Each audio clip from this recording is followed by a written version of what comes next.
तो हम लोग अब फिजिक्स शुरू करने जा रहे हैं और जो चैप्टर था विद्युत धारा उसका पार्ट दूसरा शुरू होगा।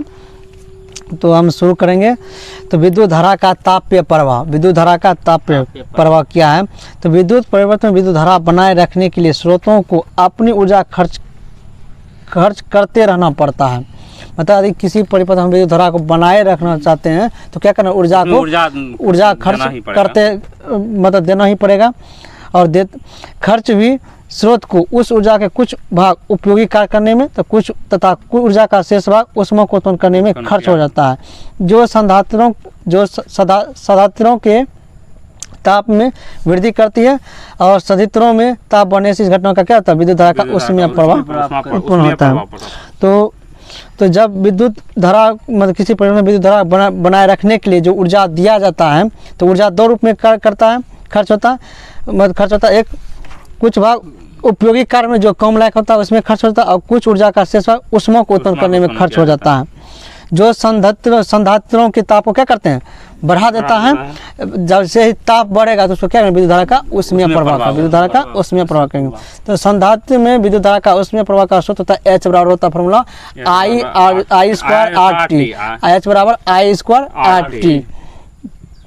तो इसका मतलब क्या, जब संधारित्र में विद्युत धारा का मान बढ़ाया जाएगा तो ऊष्मा का मान भी बढ़ेगा, ऊष्मा का मान भी बढ़ेगा। और किसी चालक का यदि प्रतिरोध अधिक है तो ऊष्मा का मान अधिक होगा। प्रतिरोध का मान अधिक होने से ऊष्मा का मान क्या होगा, अधिक होगा। और जितना अधिक समय तक हम विद्युत धारा प्रवाहित करेंगे उतना ही अधिक विद्युत ऊष्मा भी उत्पन्न होगा। समझ गए? तो H बराबर फॉर्मूला क्या होता है, I स्क्वायर RT। ये क्वेश्चन पूछा जाता है कि विद्युत धारा पर अधिक विद्युत धारा का मान बढ़ने पर उसमें का मान बढ़ता है घटता है, पर किसी चालक का प्रतिरोध बढ़ने पर उसमें का मान घटता है कि बढ़ता है। और T का मान अधिक समय तक यदि विद्युत धारा प्रवाहित करेंगे तो भी उसमें का मान क्या होगा, बढ़ेगा। इसे जूल का तापन नियम भी कहते हैं। इसे जूल का तापन नियम पूछेगा। जूल का तापन नियम क्या है, H बराबर I स्क्वायर RT, H बराबर I स्क्वायर RT।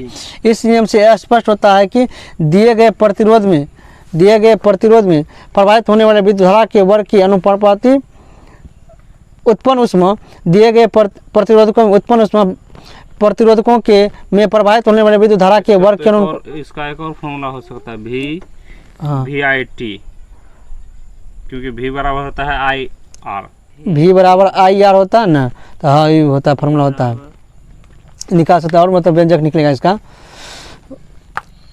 प्रवाहित होने वाले विद्युत धारा वर्ग के अनुक्रमानुपाती होता है। और दूसरा है दी गई विद्युत धारा के लिए प्रतिरोध के अनुक्रमानुपाती होता है। मतलब प्रतिरोध जितना बढ़ाएंगे चालक का उतना भी ऊष्मा का मान, कहने का मतलब कि विद्युत धारा जितना अधिक बढ़ाएंगे उतना ऊष्मा अधिक उत्पन्न होगा, जितना प्रतिरोध चालक का बढ़ाएंगे उतना अधिक ऊष्मा उत्पन्न होगा, जितना लंबे समय तक चालक में विद्युत धारा प्रवाहित किया जाएगा उतना अधिक ऊष्मा उत्पन्न होगा। यदि हम तो विद्युत धारा के तापीय, यदि हम धातु का ताप बढ़ाएंगे उसमें ऊर्जा का मान बढ़ेगा। और यदि अर्धचालक में हम ताप का मान बढ़ाएंगे तो उसमें हीट का मान क्या होगा, घटेगा, क्योंकि उसमें प्रतिरोध का मान घट जाता है। इसीलिए क्या होगा, हीट का मान भी घट जाएगा। अगर विद्युत धारा के तापीय प्रवाह का व्यवहारिक उपयोग, विद्युत तापन का उपयोग प्रकाश उत्पन्न करने में किया जाता है। तो विद्युत तापन का उपयोग प्रकाश उत्पन्न करने में किया जाता है। जैसे विद्युत बल्ब सब क्या किस सिद्धांत पर कार्य करता है, विद्युत बल्ब विद्युत धारा के तापीय प्रवाह के सिद्धांत पर ही कार्य करता है। विद्युत बल्ब विद्युत धारा के तापीय प्रवाह के सिद्धांत पर ही कार्य करता है। विद्युत बल्ब का आविष्कार थॉमस एल्वा एडिसन ने किया था। तो बल्ब के तंतु को बनाने के लिए टंगस्टन का प्रयोग किया, जिसका गलनांक लगभग 3380 डिग्री से कहीं 3400 डिग्री से कहीं 3500 डिग्री सेल्सियस भी रहता है। तो आप लोग याद रखिएगा मोटा मोटी 3534 लमसम होता है। तो टंगस्टन का गलनांक क्या होता है, उच्च होता है। और टंगस्टन का बल्ब का तंतु बनाने के लिए किसका उपयोग किया जाता है, टंगस्टन का उपयोग किया जाता है। गलनांक प्रबल जो उच्च गलनांक की एक प्रबल धातु होती है। विद्युत वाली टेक का उपयोग करके तंतु को यथासंभव ताप विरहित बनाना चाहिए। पर है बल्बों में रासायनिक दृष्टि से कौन सा गैस का प्रयोग किया था, नाइट्रोजन और आर्गन गैस भरी थे। बल्बों में कौन सा गैस का प्रयोग किया था, नाइट्रोजन या आर्गन गैस का प्रयोग किया जाता है, जिससे उसके तंतु के आयु में क्या होता है, वृद्धि हो जाती है। तंतु द्वारा उपयुक्त ऊर्जा का अधिकांश भाग ऊष्मा के रूप में प्रकट हो जाता है, परंतु इसका एक अल्प भाग 5 से 10 विकृत प्रकाश के रूप में भी दृष्टिगोचर होता है। तो बल्ब सीधा इसमें आने वाला क्वेश्चन जो एग्जाम पूछा जाता है, पहला क्वेश्चन है विद्युत बल्ब किस सिद्धांत पर कार्य करता है, तो विद्युत धारा के तापीय प्रवाह के सिद्धांत पर कार्य करता है। तो विद्युत बल्ब किस सिद्धांत पर कार्य करता है, विद्युत धारा का तापीय प्रभाव पर कार्य करता है। विद्युत बल्ब का तंतु किसका बना होता है, टंगस्टन का बना होता है। टंगस्टन का मतलब गलनांक कितना होता है, तो 3380 3400 डिग्री सेल्सियस 35 सेल्सियस दिया जाता है। और विद्युत बल्ब में कौन सा गैस भरा जाता है, नाइट्रोजन और आर्गन गैस, नाइट्रोजन और आर्गन गैस भरा जाता है। बस यही क्वेश्चन इससे पूछा जाता है। बल्ब का आविष्कार किसने किया, बल्ब का आविष्कार एडिसन ने किया था। एडिसन। जूल ताप का एक और सामान्य उपयोग विद्युत परिपथों उपभोग होने वाला फ्यूज है। तो परिपथ को सुरक्षित रखने किसका उपयोग किया जाता है, फ्यूज का उपयोग। लेकिन इसका गलनांक क्या होता है, निम्न होता है। इसका गलनांक निम्न होता है, लेकिन प्रतिरोध उच्च होता है। तो फ्यूज तार का गलनांक निम्न होगा, प्रतिरोध उच्च होता है। लेकिन बल्ब के टंगस्टन का गलनांक क्या होता है, उच्च होता है। इसे फ्यूज के द्वारा हम लोग क्या करते हैं, परिपथ में जो होने वाले हानि होता है विद्युत परिपथ में, उससे क्या होता है, और उससे जुड़े उपकरण को सुरक्षित बचाया जा सकता है फ्यूज तार। विद्युत फ्यूज का प्रयोग परिपथ में लगे उपकरण को सुरक्षा के लिए किया जाता है। यह इसमें विद्युत फ्यूज शीशा और टीन का बना होता है।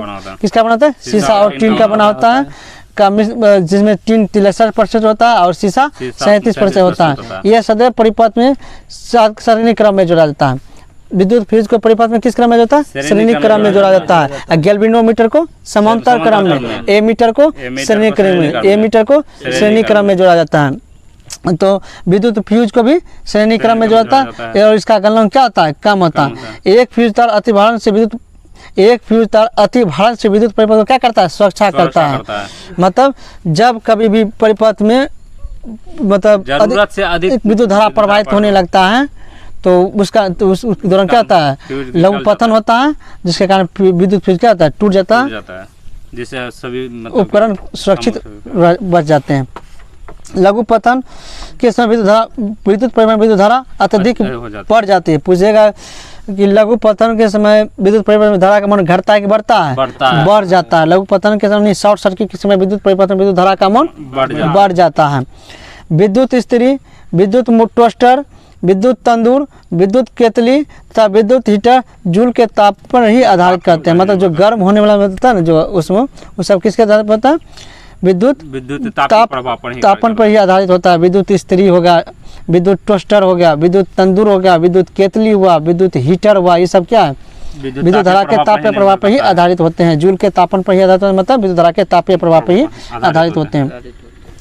तो विद्युत हीटर में नाइक्रोम नामक विधातु का उपयोग किया जाता है, और नाइक्रोम निकेल और क्रोमियम का मिश्रण होता है।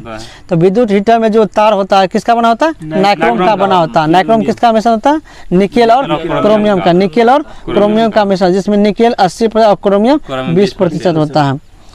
विद्युत धारा का रासायनिक प्रभाव, अम्लीय विलयनों में से जब विद्युत धारा प्रवाहित करने पर विलयन में घुले पदार्थ अपने अवयवों में क्या होते हैं, विभाजित हो जाते हैं। जब अम्लीय विलयन से होकर विद्युत धारा प्रवाहित किया जाता है, तो उसमें जो घुला हुआ पदार्थ होता है क्या होता है, अपने अवयवों में विभाजित हो जाते हैं।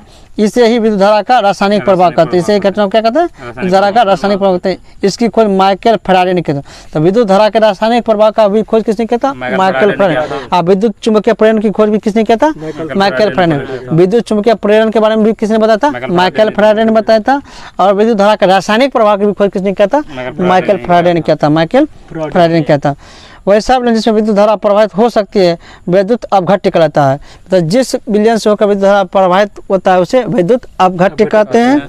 और जिस विद्युत अपघट्य में धारा का प्रवाह आयन के कारण होता है, किसके कारण होता है, आयन के कारण होता है। किसके कारण होता है, आयन के कारण होता है।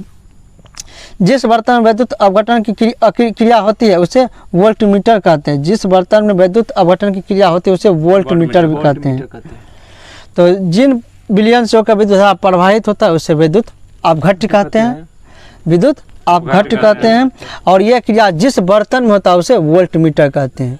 तो विद्युत अपघट्य की क्रिया जिस बर्तन में होता है उसे वोल्टमीटर कहते हैं। क्या कहते हैं, वोल्टमीटर कहते हैं। ताप बढ़ने पर विद्युत अपघट्य का प्रतिरोध क्या होता है, घटता है, तो चालकता बढ़ता है। लेकिन अर्धचालक की भौतिक व्यवहार करता है। इसका मतलब क्या कि विद्युत अपघट्य किसके भौतिक व्यवहार किया, अर्धचालक की भौतिक व्यवहार करता है। जैसे अर्धचालक में यदि हम ताप बढ़ाते हैं तो क्या होता है, चालकता बढ़ता है, प्रतिरोध घटता है। तो उसी प्रकार विद्युत अपघट में भी क्या होता है, ताप बढ़ने पर चालकता बढ़ता है, प्रतिरोध घट जाता है। मतलब विद्युत अपघट और चालक दोनों एक ही जैसा व्यवहार करता है।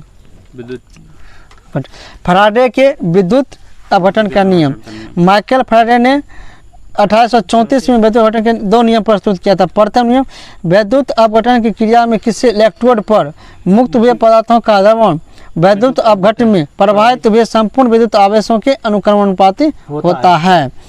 विद्युत अपघटन क्रिया के दौरान किसी इलेक्ट्रोड पर 2 इलेक्ट्रोड होता है, एक कैथोड एक एनोड, दोनों में से किसी भी इलेक्ट्रोड पर जो पदार्थ मुक्त हुए पदार्थों का द्रव्यमान होगा, दोनों इलेक्ट्रॉन पर जो मुक्त हुए पदार्थों का जो द्रव्यमान होगा विद्युत अपघट में प्रवाहित हुए संपूर्ण विद्युत आवेशों का क्या होगा, अनुक्रमानुपाती होगा, अनुक्रमानुपाती होगा, यानी M समानुपाती Q। तो M बराबर ZIT, जिसे मुक्त हुए पदार्थों का रासायनिक तुल्यांक भी कहते हैं। अब विद्युत रासायनिक तत्व का तुल्यांक का SI मात्रक, विद्युत रासायनिक तुल्यांक का SI मात्रक क्या होता है, kg प्रति कूलम। क्या होता है, kg प्रति कूलम। विद्युत रासायनिक तुल्यांक का SI मात्रक क्या होता है, kg प्रति कूलम होता है। द्वितीय नियम क्या है, यदि विभिन्न विद्युत अपघटनों में समान प्रबलता की धारा समान समय तक प्रवाहित की जाए तो मुक्त हुए पदार्थों के द्रव्यमान और उसके संगत रासायनिक तुल्यांक के अनुपाती होता है। मतलब यहाँ याद रखना थोड़ा सा, धारा समान और समान प्रबलता की धारा समान समय तक प्रवाहित की जाए। यदि विद्युत अपघटनों में समान प्रबलता की धारा समान समय तक प्रवाहित की जाए तो मुक्त हुए पदार्थों का द्रव्यमान जो होता है संगत रासायनिक तुल्यांकों के क्या होता है, अनुक्रमानुपाती होता है। यानी M1/M2 बराबर क्या होता है, E1/E2, M1/M2 बराबर E1/A2। सभी तत्वों का रासायनिक तुल्यांक तथा विद्युत रासायनिक तुल्यांक का अनुपात एक सार्वत्रिक नियतांक होता है। जितना भी तत्व है रासायनिक उस तत्वों का रासायनिक तुल्यांक और विद्युत रासायनिक तुल्यांक और विद्युत रासायनिक तुल्यांक। अभी तुरंत पढ़े कि विद्युत रासायनिक तुल्यांक का मात्रक क्या होता है, kg प्रति कूलम। विद्युत रासायनिक तुल्यांक का मात्रक क्या था, kg प्रति कूलम। तो सभी तत्वों का रासायनिक तुल्यांक विद्युत रासायनिक तुल्यांक का अनुपात का एक सार्वत्रिक मतलब कांस्टेंट होता है। इस नियतांक को फैराडे का नियतांक कहा जाता है। इसका मान होता है 9.65 × 10⁻7 कूलम प्रति तुल्यांक, यानी 96,500 कूलम प्रति ग्राम तुल्यांक भार होता है। तो एक फैराडे बराबर कितना तुल्यांक होता है, 9.65 × 10⁻7 कूलम। पूछेगा एक फैराडे बराबर कितना होता है, 96,500। ऐसे पूछेगा तो इसका मान कितना होता है, 9.65 × 10⁻7 कूलम। रासायनिक प्रभाव पर आधारित उपकरण, सेल, रासायनिक प्रभाव पर जो बैटरी होता है, विद्युत लेपन, धातु का निष्कर्षण, विद्युत मुद्रण, सेल की ध्रुवता ज्ञात करने में ये सब किस सिद्धांत पर कार्य करता है, विद्युत धारा के रासायनिक प्रवाह के सिद्धांत पर कार्य करता है। जबकि बल विद्युत धारा के तापीय प्रवाह के सिद्धांत पर कार्य करता है। हीटर विद्युत धारा के तापीय प्रवाह सिद्धांत, स्त्री भी विद्युत धारा के तापीय प्रवाह सिद्धांत पर कार्य करता है। केतली भी विद्युत धारा का तापीय प्रवाह के सिद्धांत पर गर्म करता था। लेकिन विद्युत धारा के रासायनिक प्रभाव के बारे में भी खोज किया था माइकल फैराडे ने। और इस सिद्धांत पर कार्य करने वाला वस्तु कौन कौन सा, बैटरी हुआ, विद्युत लेपन हुआ, धातु का निष्कर्षण हुआ, विद्युत मुद्रण हुआ, सेल की ध्रुवता ज्ञात करने में। तो पूछा जाता है सेल की ध्रुवता ज्ञात कर किस विधि पर ज्ञात कर सकते हैं, विद्युत धारा के रासायनिक प्रवाह सिद्धांत पर। विद्युत धारा के रासायनिक प्रवाह सिद्धांत। विद्युत लेपन, जिस धातु का पर चढ़ाना होता है उसका एनोड प्लस लेते हैं, जिस पर लेप चढ़ाया जाता है उसका कैथोड माइनस लेते हैं। मतलब यदि किसी धातु पर हम जिस पदार्थ का पर चढ़ाना चाहते हैं उसका क्या लेंगे, एनोड, यानी प्लस। जिस पर चढ़ाते हैं उसका क्या मानेंगे, कैथोड। एनोड मानेंगे, कैथोड मानेंगे, क्या मानेंगे, कैथोड, जो माइनस होता है। जो चढ़ाया जाएगा वो प्लस वाला, जिस पर चढ़ाया जाएगा वो माइनस वाला। जो सीधा बात है, जो देगा वो प्लस होगा और जो लेगा वो माइनस वाला। विद्युत धारा का चुंबकीय प्रभाव, विद्युत धारा का चुंबकीय प्रभाव की खोज 1820 ईस्वी में क्रिश्चियन ऑस्ट्रेट ने किया था। तो विद्युत धारा का चुंबकीय प्रवाह और खोज किसने किया था? ऑस्ट्रेट ने। विद्युत धारा के चुंबकीय प्रवाह खोज किसने किया था? ऑस्ट्रेट ने किया था, 1820 ईस्वी में किया था। लेकिन विद्युत धारा का रासायनिक प्रभाव फैराडे ने। विद्युत धारा का चुंबकीय प्रभाव, विद्युत धारा का हाँ तापीय प्रभाव जूल ने दिया था। विद्युत धारा का रासायनिक प्रभाव माइकल फैराडे ने दिया था। और विद्युत धारा का जो दिया था विद्युत चुंबकीय प्रेरण की खोज में माइकल फैराडे ने दिया था। लेकिन चुंबकीय प्रभाव ऑस्ट्रेट ने दिया था। किसी चालक में विद्युत धारा प्रभावित करने पर उसके चारों ओर एक चुंबकीय क्षेत्र उत्पन्न होता है। चुंबकीय क्षेत्र का परिमाण चालक में प्रवाहित धारा के मान पर निर्भर करता है। जैसे जैसे चालक में प्रवाहित धारा का परिमाण वृद्धि होती है वैसे वैसे चुंबकीय क्षेत्र मजबूत बढ़ेगा। तो मतलब जब किसी चालक में विद्युत धारा प्रवाहित किया जाता है तो उसके चारों ओर एक चुंबकीय क्षेत्र उत्पन्न होता है। इस घटना को विद्युत धारा का चुंबकीय प्रभाव कहते हैं। इस घटना को क्या कहते हैं? विद्युत धारा का चुंबकीय प्रभाव कहते हैं। इसके बारे में किसने बताया था? ऑस्ट्रेट ने। किसने बताया? ऑस्ट्रेट ने। और विद्युत धारा चुंबक के नजदीक चुंबकीय क्षेत्र क्या होता है? प्रबल होता है। जैसे जैसे चुंबकीय दूर जाते जाएंगे चुंबकीय क्षेत्र कमजोर होते जाएगा। चुंबकीय क्षेत्र कमजोर होते जाएगा। और यदि किसी चालक में विद्युत धारा का मान जितना बढ़ाएंगे चुंबकीय क्षेत्र उतना मजबूत होगा, उतना बढ़ते जाएगा। जितना कम करेंगे उतना घटते जाएगा। किसी चालक से प्रभावित की गई विद्युत धारा के कारण उत्पन्न चुंबकीय क्षेत्र चालक से दूर जाने पर क्या होता है? घटता है। जैसे जैसे चालक से हम दूर जाते जाएंगे चुंबकीय क्षेत्र का प्रभाव घटते जाएगा। और जैसे जैसे चालक के नजदीक आते जाएंगे चुंबकीय क्षेत्र का प्रभाव बढ़ते जाएगा। विद्युत धारा क्या कि चुंबकीय क्षेत्र एक तरह से बल का जैसा ही कार्य करता है। चुंबकीय के बल है, दूरी बढ़ेगा तो क्या बल घटेगा, दूरी कम होगा तो बल बढ़ेगा। विद्युत धारावाही सीधे चालक के चारों ओर चुंबकीय क्षेत्र रेखाएं संकेंद्रित वृत्त होती है जिसके केंद्र ताप पर होता है चुंबकीय मतलब विद्युत धारा का जो चुंबकीय क्षेत्र एक बंद लूप के जैसा होता है। कैसा होता है? बंद लूप होता है। और क्वेश्चन यहाँ से पूछा जाता है कि चुंबक के अंदर चुंबकीय बल रेखाएं दक्षिणी ध्रुव से निकलकर उत्तरी ध्रुव में प्रवेश करती है और बाहर में उत्तरी ध्रुव से निकलकर दक्षिण। लेकिन चुंबकीय क्षेत्र रेखाएं एक दूसरे को कभी प्रतिच्छेद नहीं करती है। तो विद्युत धारा दूसरी विद्युत धारा पर बल लगाती है। इसकी खोज आंद्रे मेरी एम्पियर ने किया जाता है। तो इसीलिए विद्युत धारा कैसे मात्रा क्या होता है? एम्पियर में होता है। विद्युत धारा कैसे मात्रा क्या होता है? हम लोग जानते हैं समान चालकों कि में एक दिशा में विद्युत धारा प्रवाहित होती है तो दोनों के बीच क्या होता है? आकर्षण बल होता है। समांतर चालक में एक ही दिशा में जब विद्युत धारा प्रवाहित होता है क्या होता है? आकर्षण होता है। जब समांतर फलकों के एक दूसरे की विविध दिशा में विद्युत धारा प्रवाहित होता है क्या होता है? प्रतिकर्षण। यहाँ देखो याद रखना। ऐसे हम लोग जानते हैं कि समान आवेशों में क्या होता है? प्रतिकर्षण होता है और समान आवेशों में आकर्षण होता है। और वैसे समान चुंबकीय क्षेत्र में समान चुंबकीय क्षेत्र में प्रतिकर्षण होता है और समान चुंबकीय क्षेत्र में विकर्षण होता है। और समान चुंबकीय क्षेत्र में असमान में आकर्षण होगा और समान में प्रतिकर्षण होगा और विकर्षण होगा। लेकिन जब चालक एक दूसरे के समांतर होता है, यदि विद्युत धारा को एक ही दिशा में प्रवाहित किया जाता है तो क्या होगा? आकर्षण होगा। क्या होगा? आकर्षण होगा। लेकिन जब चालक के एक दूसरे के विपरीत दिशा में विद्युत धारा प्रवाहित किया जाएगा तो क्या होगा? विकर्षण होगा। क्या होगा? विकर्षण। यह तभी होगा जब चालक एक दूसरे के समांतर होगा। चालक एक दूसरे के समांतर होगा, समान दिशा में। हाँ, समांतर है। यदि समान दिशा में धारा प्रवाहित होगा आकर्षण होगा। समांतर है लेकिन विपरीत दिशा में धारा प्रवाहित किया जा रहा है तो क्या होगा? प्रतिकर्षण होगा। क्या होगा? प्रतिकर्षण होगा। मानव शरीर के दो मुख्य भागों जिनमें चुंबकीय क्षेत्र उत्पन्न होना महत्वपूर्ण है, एक हृदय एक मस्तिष्क। पूछिएगा मानव शरीर का कौन सा अंग जहाँ चुंबकीय क्षेत्र उत्पन्न होता है? एक हृदय एक मस्तिष्क। हृदय और एक मस्तिष्क शरीर के भीतर चुंबकीय क्षेत्र शरीर के विभिन्न भागों के प्रतिबिंब प्राप्त करने के लिए आधार बनाता है। ऐसा एक विशेष तकनीक जिसे चुंबकीय अनुनाद प्रतिबिंब प्रतिबिंब कहते हैं, जिसे MRI magnetic resonance imaging MRI का फुल फॉर्म क्या होता है? Magnetic resonance imaging. तो इसका चुंबकीय अनुनाद प्रतिबिंब कहते हैं। हिंदी में क्या कहते हैं? चुंबकीय अनुनाद प्रतिबिंब कहते हैं।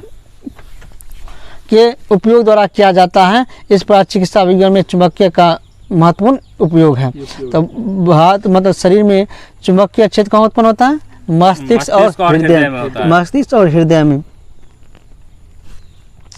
परिनालिका में प्रवाहित विद्युत धारा के कारण चुंबकीय क्षेत्र पास लिपटे विद्युत रोधी तांबे के तार के बेलन की प्रकृति को अनेक फेरों वाली कुंडली को परिनलिका परिनलिका कहते हैं किसको है?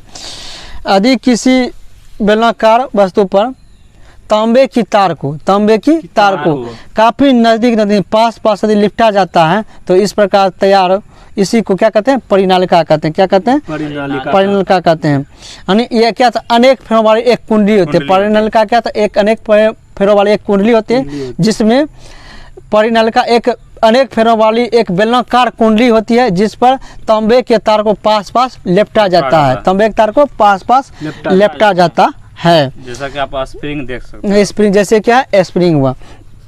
परिनालिका के भीतर चुंबकीय क्षेत्र रेखाएं समांतर सरलरेखाओं की भांति होता है। परिनालिका के भीतर चुंबकीय क्षेत्र रेखाएं क्या होती है? समांतर होती है तथा भीतर के सभी बिंदुओं पर चुंबकीय क्षेत्र का मान भी समान होता है और परिनालिका के भीतर एक समान चुंबकीय क्षेत्र होता है। तो यहाँ से क्वेश्चन पूछा जाता है, परिनालिका के भीतर चुंबकीय क्षेत्र रेखाएं कैसी होती हैं? समांतर है। परिनालिका के भीतर सभी बिंदुओं पर एक समान चुंबकीय क्षेत्र होता है, जिसके कारण इसका मतलब है परिनालिका के भीतर एक समान चुंबकीय क्षेत्र होता है। हर एक बिंदु पर एक समान चुंबकीय क्षेत्र, तो इसका मतलब परिनालिका के भीतर कैसा चुंबकीय क्षेत्र है? एक समान चुंबकीय क्षेत्र होता है। परिनालिका के भीतर नर्म लोहे को रखकर विद्युत चुंबक बनाया जाता है। परिनालिका के भीतर नर्म लोहे को रखकर विद्युत चुंबक बनाया जाता है, जिसका उपयोग विभिन्न विद्युत उपकरणों में किया जाता है, जैसे विद्युत मोटर, विद्युत जनित ध्वनि विस्तारक यंत्र में किया जाता है। और एक क्वेश्चन है यहाँ पे हम लोग पूछते हैं, क्वेश्चन है कि किस चुंबक का शक्ति अधिक होता है? अस्थायी चुंबक का कि विद्युतीय चुंबक का?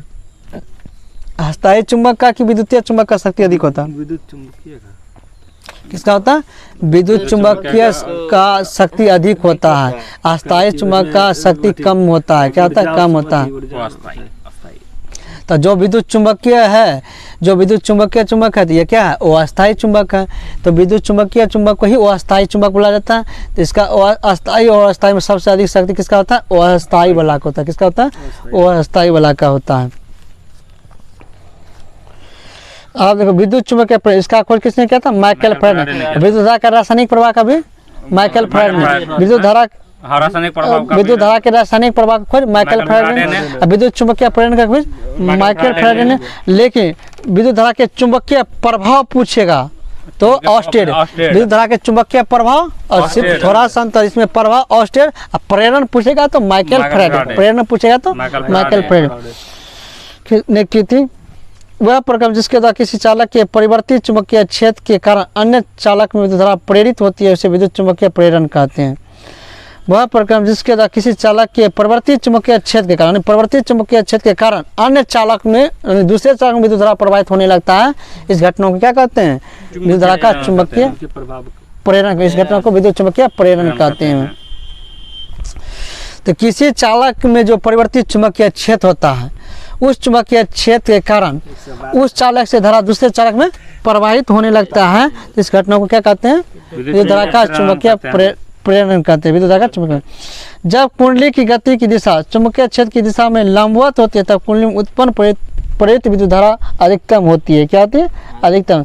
जब कुंडली की गति की दिशा चुंबकीय क्षेत्र की दिशा क्या होता है?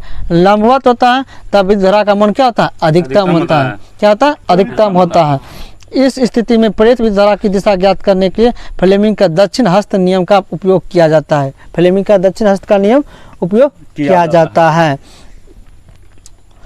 देखो फ्लेमिंग का दक्षिण हस्त नियम क्या है? यदि हम अपने बाएं हाथ के अंगूठा, तर्जनी और मध्यमा को इस प्रकार फैलाएं, इस प्रकार फैलाएं कि तीनों एक दूसरे के लंबवत हो, तो इस दौरान जो होता है, इस दौरान यदि अंगूठा चुंबकीय बल की दिशा, तर्जनी चुंबकीय क्षेत्र की दिशा, तो माध्यमा विद्युत धारा की दिशा को निरूपित करेगी। इसे ही फ्लेमिंग के दाहिने हस्त का नियम कहा जाता है। बाएं हस्त का नियम कहा जाता है। बाएं हस्त का नियम कहा जाता है। तो फ्लेमिंग के इस नियम के अनुसार दाहिने नियम के अनुसार यदि बाएं हाथ के तर्जनी, मध्यमा और अंगूठे को इस प्रकार फैलाएं कि तीनों एक दूसरे के दाहिने हाथ से यहाँ तो बामा बोले, दक्षिण हस्त नियम है ना, दक्षिण दक्षिण दाहिना दक्षिण में दाहिना होता है। बाम में हाथ में बायां। हाँ, दक्षिण हस्त नियम भी कहते हैं और दाहिने हाथ का नियम है जिसमें तर्जनी, मध्यमा और अंगूठे को इस प्रकार फैलाएं कि तीनों एक दूसरे के परस्पर लंबत हो। तर्जनी चुंबकीय क्षेत्र की दिशा और अंगूठा चालक की दिशा और मध्यमा विद्युत धारा दिशा। वही बात है, फ्लेमिंग का दाहिना हाथ रहे कि बायां हाथ, तीनों में वही बात है। अंगूठा बल की दिशा बताएगा, अंगूठा क्या बताएगा? बल की दिशा यानी गति की दिशा। माध्यमा क्या है? चुंबकीय। तर्जनी क्या होगा? चुंबकीय क्षेत्र की दिशा। माध्यमा चुंबकीय, तर्जनी चुंबकीय क्षेत्र की दिशा और माध्यमा प्रेरित विद्युत धारा की दिशा बताएगी, यानी विद्युत धारा की दिशा बताएगी। अंगूठा चालक की गति की दिशा बताएगी। तर्जनी चुंबकीय क्षेत्र, विद्युत धारा और दिशा। विद्युत धारा और दिशा मतलब दाहिने हाथ का नियम में। कौन सा नियम है? दाहिने हाथ के नियम में। लेंज का नियम ऊर्जा के संरक्षण के सिद्धांत का पोषक है। लेंज का नियम ऊर्जा संरक्षण के सिद्धांत का क्या है? पोषक है। लेंज का नियम किसका पोषक है? ऊर्जा संरक्षण। प्रेरण कुंडली एक ऐसा संयंत्र, प्रेरक कुंडली क्या है? एक ऐसा संयंत्र अत्यंत प्रबल विद्युत वाहक बल उत्पन्न किया जाता है। यह उपकरण अन्योन्य प्रेरण के सिद्धांत पर कार्य करता है। प्रेरक कुंडली, प्रेरक कुंडली किस सिद्धांत पर कार्य करता है? अन्योन्य प्रेरक के सिद्धांत पर कार्य करता है। प्रेरण कुंडली किस सिद्धांत पर कार्य करता है? अन्योन्य प्रेरक सिद्धांत पर कार्य करता है। इस कुंडली का उपयोग विसर्जन नलियों को चलाने में, साधारण एक्स किरण नलियों को चलाने में, मोटर गाड़ियों के दाहक में, इस समय उपयोग किया जाता है। किसका? प्रेरण कुंडली का। तो प्रेरण कुंडली का उपयोग कहाँ किया जाता है? विसर्जन नलियों को चलाने में, साधारण एक्स किरण के नलियों को चलाने में, मोटर गाड़ियों के दाहक के रूप में, मोटर गाड़ियों के दाहक के रूप में इस सब का उपयोग किया जाता है। किसका? प्रेरण कुंडली का। चुंबकीय क्षेत्र में धातु का गोला गतिमान कराया जाता है। चुंबकीय क्षेत्र में धातु का गोला क्या किया जाता है? क्या तो भंवर धारा उत्पन्न होने के कारण यह गर्म हो जाता है। जब चुंबकीय क्षेत्र में धातु के गोला को गति कराया जाता है तो किस धारा के कारण वह गर्म होता है? भंवर धारा के कारण। किस धारा के कारण? भंवर धारा के कारण। कोई डायनेमो विद्युत चुंबकीय प्रेरण के सिद्धांत पर ही कार्य करता है। किस सिद्धांत पर?